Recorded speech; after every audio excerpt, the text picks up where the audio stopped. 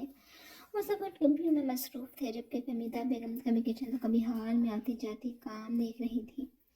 ماہا اور فاہا بے وقتی ہیلپ کروانے لگی تھی، جبکہ ہیرا کو اٹھنے پر فوزیہ بیگم کی گھوری نے اسے واپس بیٹھنے پر مجبور کر دیا تھا۔ وہ نہیں چاہتی تھی کہ ان کی بیٹی ہر جگہ ملازماؤں کی طرح لگی رہے۔ ان کی نظر میں اس کام کے لیے وہ دونوں بہنیں جو موجود تھیں